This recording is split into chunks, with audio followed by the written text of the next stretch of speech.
Who are you? Who are you? 여러분은 도대체 누구십니까? 사람은 나는 누구인가라고 하는 질문에 사로잡힙니다. 어쩌면은 이 나는 누구인가라는 질문은 사춘기 시절에 잠깐 고민하고 마는 게 아니에요. 아마 아직까지도 나는 누구인가라고 하는 질문 때문에 씨름하고 계실지도 모릅니다. 사람들은요, 나는 누구인가라고 하는 그 질문을 해결하려고 온갖 것을 다 동원합니다. 고민해보고요, 철학도 해보고요. 근데 아마 여기 앉아 계신 여러분들은 단 한 가지 확실한 건 압니다. 내가 누구인지는 아직까지 모르지만 오로지 하나님 안에서만 찾을 수 있다는 거 여러분 아실 것입니다. 왜냐하면 우리가 누구인지에 대한 그 대답은 하나님밖에 줄 수 없는 것입니다. 하나님이 우리를 창조하셨기 때문에 우리가 누구인지, 또한 우리가 무엇을 해야 하며 어떻게 살아야 할지에 대해서 우리에게 일러주십니다. 여러분 반갑습니다. 기도하는 자리에 오신 여러분들을 주님의 이름으로 환영합니다. 아멘. 오늘 저는 에스겔 47장의 말씀을 가지고 여러분에게 Who am I? 라고 하는 제목의 말씀을 나누고자 합니다. 제가 이 설교, 이 말씀을 나누기 전에 여러분에게 던지고 싶은 질문이 하나 있습니다. Who are you? 왜 이 목사가 아침부터 영어를 하는지 모르겠죠? 아마 Who are you?라는 질문을 할 때 여러분 동일하게 아마 저를 보면서 이 질문을 하고 있을지도 모릅니다. 도대체 당신은 누군데? 제 이름을 좀 더 제가 좀 분해해 보도록 하겠습니다. 저는 전시를 쓰는데 밭전자를 써요. 여러분 대체적으로 전시는 밭전도 쓰지만은 주로 온전전을 많이 쓰십니다. 그죠? 온전전에서 큰 인물들이 많이 나왔어요. 우리 전 대통령뿐만 아니라 많은 인물들이 나왔는데 그때는 제가 온전전이 못 되고 밭전이 된 게 그렇게 억울했는데 지금 너무너무 감사해요. 그런데 우리 밭전 씨가 있는데 저희 와이프가 또 권세권 씨입니다. 권세권 씨. 근데 권세권 씨가 얼마나 뼈대 있는 집안이냐면 밭전을 농부의 아들이라면서 저를 얼마나 놀리는지 모릅니다. 그런데 저는요 전혀 꿀리지 않습니다. 저희는 밭전이 아니라 저희 돌아가신 고모할머니께서 언제나 우리에게 이렇게 가르치셨습니다. 너희는 나라 국자에 십자가를 세우는 집안인 걸 잊지 말라 그러더라고요. 꿈보다 해몽이 좋죠? 네, 그래서 전승수인데요. 이을승자에 빼어날 수. 여러분, 빼어난 것을 이어라. 제가 빼어난 게 뭐가 있을까요? 이 잘생긴 외모? 안 웃으시는군요. 그러니까요, 빼어나지 않아요. 제가 빼어난 게 또 뭐가 있을까요? 비상한 머리? 아닙니다. 빼어난 것은 오직 한 가지밖에 없더라고요. 예수 그리스도. 이 예수 그리스도를 잇는 사명을 가진 것이 제 이름 안에 있다는 게 얼마나 감사한 줄 모르겠습니다. 그런 제가 여러분에게 제가 누구인지를 설명했으니까 이제는 제가 여러분에게 이 질문을 해도 될 것 같아요. Who are you? 여러분은 도대체 누구십니까? 사람은 나는 누구인가라고 하는 질문에 사로잡힙니다. 어쩌면은 이 나는 누구인가라는 질문은 사춘기 시절에 잠깐 고민하고 마는 게 아니에요. 여기 계신 분들은 대부분 사춘기를 다 지나셨음에도 불구하고 아마 아직까지도 나는 누구인가라고 하는 질문 때문에 씨름하고 계실지도 모릅니다. 사람들은요, 나는 누구인가라고 하는 그 질문을 해결하려고 온갖 것을 다 동원합니다. 고민해보고요, 철학도 해보고요, 심지어는 종교라는 것이 나온 것 이유 자체가 내가 누구인지를 성찰하기 위함인 것을 여러분 기억하셔야 됩니다. 근데 아마 여기 앉아 계신 여러분들은 단 한 가지 확실한 건 압니다. 내가 누구인지는 아직까지 모르지만 내가 누구냐라고 하는 Who are you?라고 하는 그 질문의 대답은 오로지 하나님 안에서만 찾을 수 있다는 거 여러분 아실 것입니다. 아시죠? 아시죠?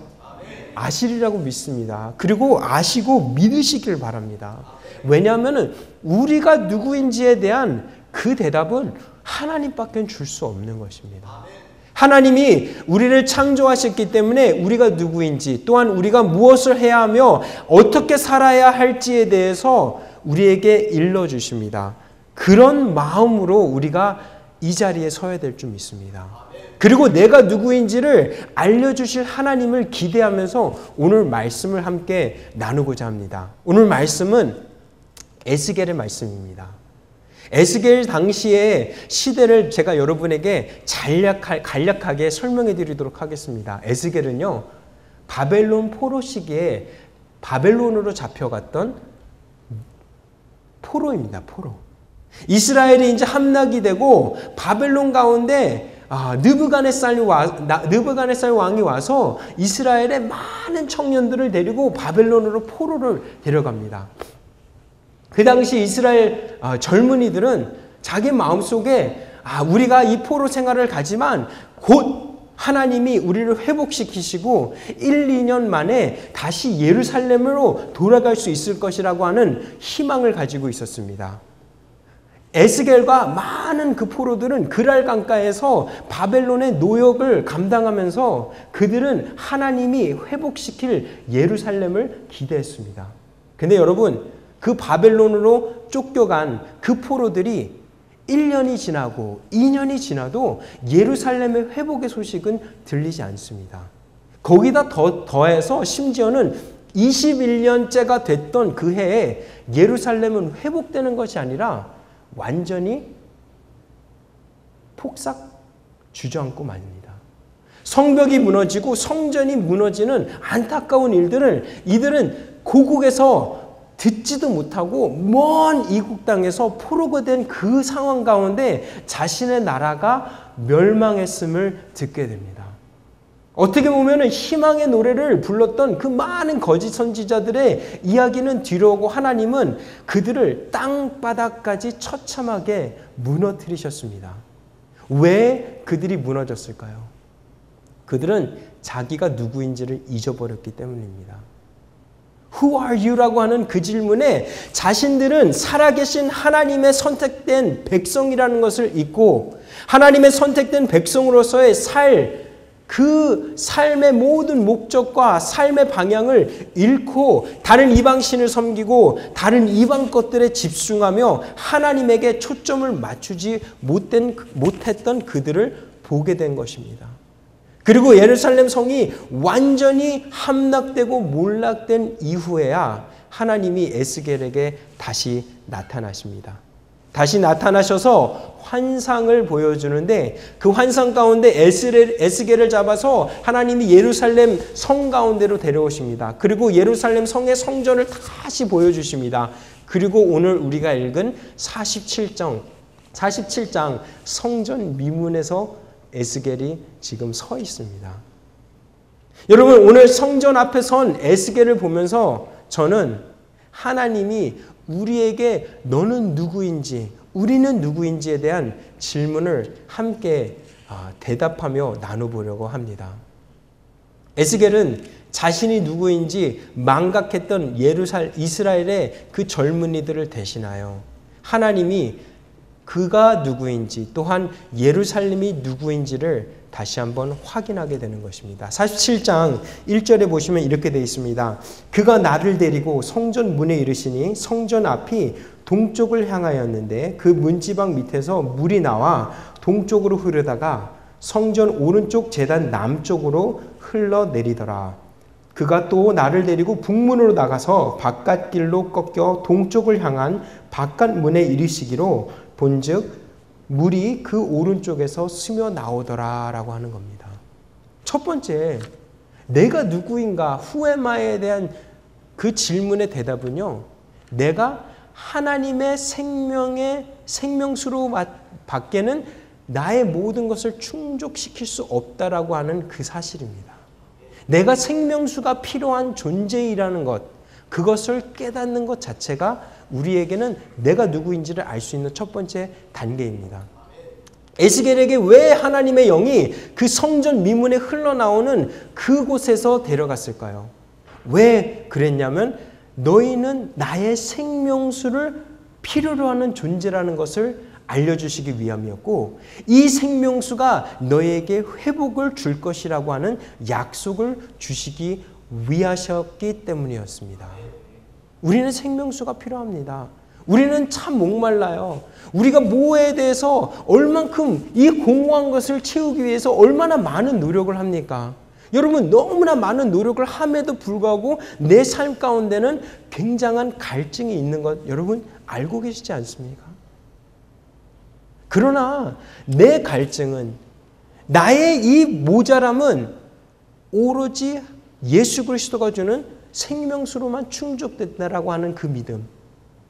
예수님은 사마리아 성에서 사마리아 여인과의 그 대화를 통하여 그것을 우리에게 말씀하십니다. 여러분, 요한복음 4장 기억하시나요? 사마리아 지방을 들어가신 예수님이 사마리아 성에서 한 여인을 만납니다. 우물가에서 그 여인을 만납니다. 그 여인은 참으로 갈급한 사람입니다.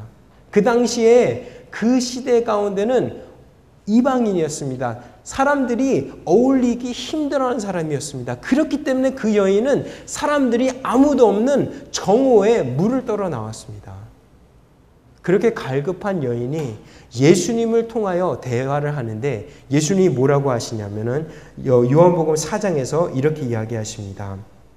예수께서 대답하여 이르시되 이 물을 마시는 자마다 다시는 목마르지 않으려니와. 하나님이 우리에게 말씀하시는 것은 바로 이겁니다. 나를 통해서 오는 생명수는 영원히 목마르지 않는 충만함을 줄 것이라는 것입니다. 여러분 믿으십니까? 여러분은 하나님을 찾으십니까? 아니면 세상의 것을 찾으십니까? 우물가의 여인을 보면서 우리는 이런 찬양을 합니다. 우물가의 여인처럼 난 구했네. 헛되고 헛된 것들을. 여러분, 헛된 것을 구하고 계시진 않습니까? 청년의 때 물론 많은 것들을 여러분 하셔야 됩니다. 많은 것 준비하셔야 됩니다. 많은 것 이루고 싶은 때이기도 합니다. 그러나 결국 우리가 하나님 앞에 집중하지 않고 하나님이 주시는 생명수 앞에 집중하지 않는다면 우리는 헛되고 헛된 것들을 쫓는 세상 사람들과 다르지 않다는 것을 여러분 아셔야 되는 겁니다. 하나님이 에스겔을 통하여 성전 미문에서 흘러나오는 물을 보여주신 이유는 그 가운데 생명의 역사가 있다는 것을 알게 하기 위함이었습니다. 우리가 누구인가에 대한 질문의 두 번째 대답은 이와 같습니다.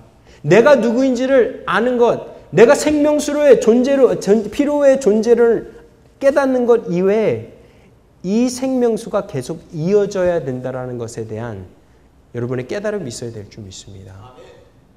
에스겔이 성전을 나와서 이제 천자를 앞으로 500m를 갑니다. 그랬더니 그 물이 흘러서 이제는 발목까지 차오르는 물이 됩니다.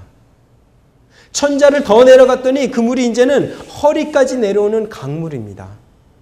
그리고 천자를 더 갔더니 이제는 그 물이 깊어져서 아무도 건너지 못하는 강물이 되었습니다. 그 강물은 이어집니다. 그 은혜의 생명수는 계속해서 이어져서 성전으로부터 이 땅까지 흘러내려오는데 그 안에서 내가 어디에 있는지를 아는 것 자체가 내가 누구인지를 깨닫는 것입니다. 어쩌면 저처럼 저는 태어나 보니까 목사인 거예요. 아버지가. 그러니까 저는 크리스천 가정에서 그냥 태어난 겁니다. 종교의 선택 없습니다. 종교의 자유 없었습니다. 아마 여러분들이 저와 비슷한 고민을 하고 계실지 모르겠습니다. 내가 왜 과연 이 자리에 크리스천 가정에서 태어났을까? 크리스천 가정에서 태어나가지고 내가 하고 싶은 대로 못하고 내가 교회 빠지려고 그러면 엄마 아빠는 혼내고 대학교 들어가 보니까 언제나 술을 마셔야 되냐 말아야 되냐 그런 고민을 하고 있고 왜 이런 억압받는 가정에서 태어났을까? 여러분 한번 자기에게 질문해 보신 적 없으십니까? 저는요 얼마나 많이 질문했는지 몰라요.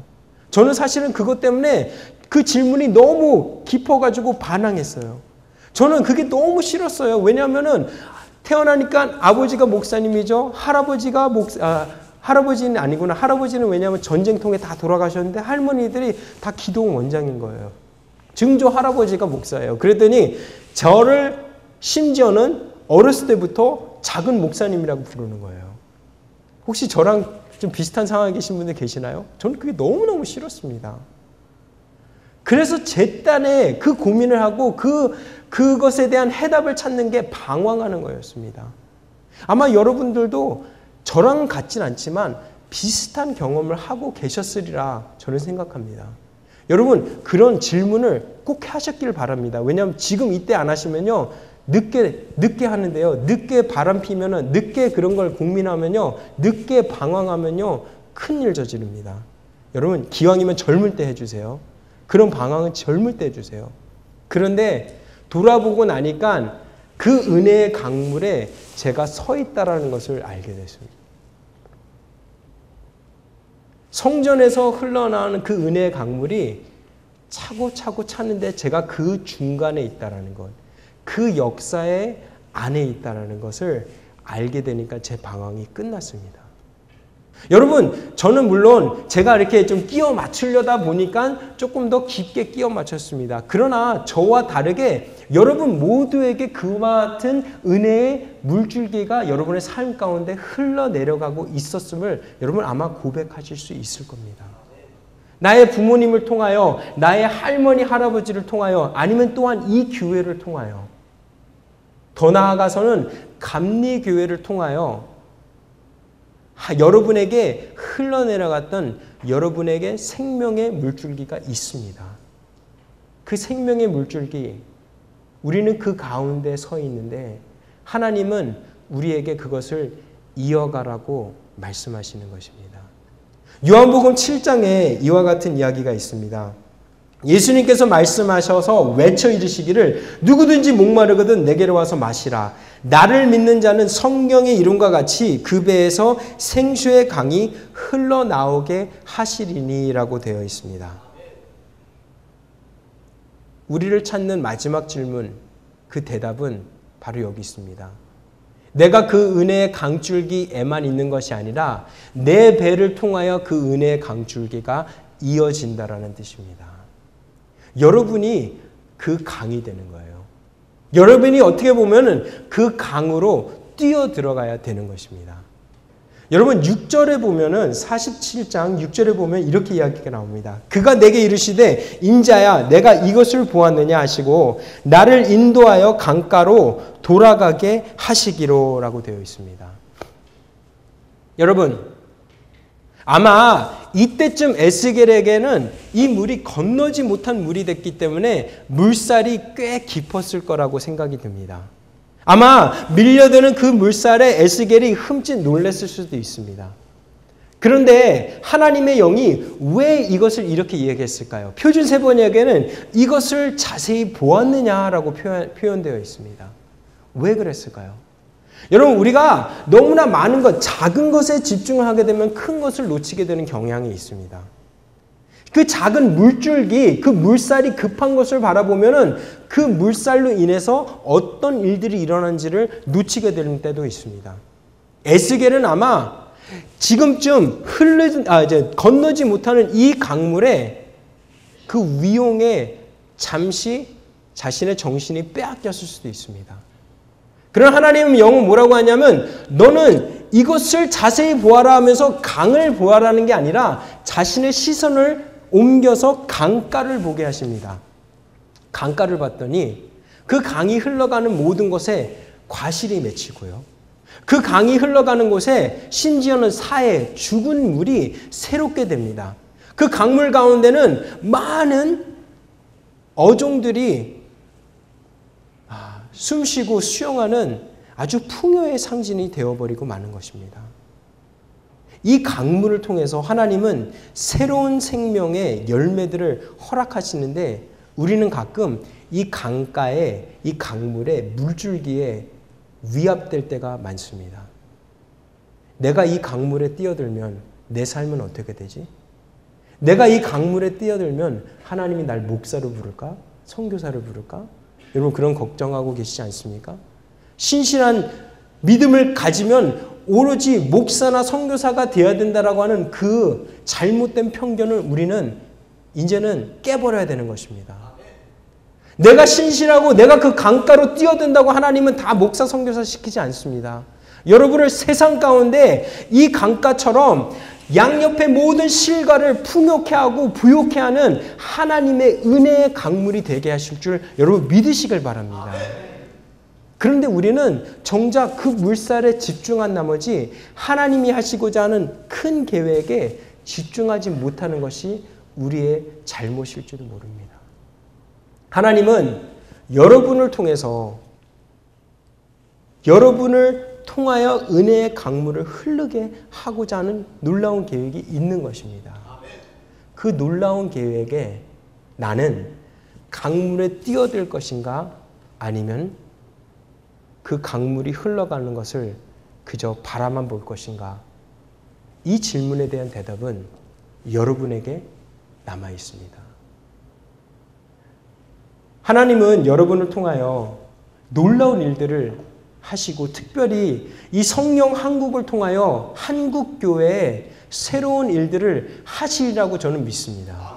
여러분과 같은 젊은이들이 다시 일어서면 하나님은 여러분들을 통하여 이 세대를 축복하실 줄 저는 믿습니다. 그러나 그 강물이 흘러가는 것을 그냥 바라보느냐 아니면 그 강물에 뛰어들어 그 축복의 강물이 되고 은혜의 물줄기가 되느냐는 바로 여러분에게 달려있는 것이고 그것을 결단하고 그 강물에 뛰어들어가는 자들만이 나는 누구인가를 대답할 수 있는 청년들로 자라게 될 줄 믿습니다. 여러분 누구십니까? 여러분은 하나님의 은혜의 통로인 줄 믿으시길 바랍니다. 하나님이 계획을 가지시고 여러분을 통하여 회복의 또한 생명의 축복을 이 세상에게 전할 하나님의 통로임을 여러분 믿으세요. 하나님은 여러분이 그러는 것을 하나님은 이미 정하셨고 저는 여러분들이 그 생명의 통로가 될 것이라고 믿습니다. 근데 문제는 여러분들이 그것을 믿느냐라는 것입니다.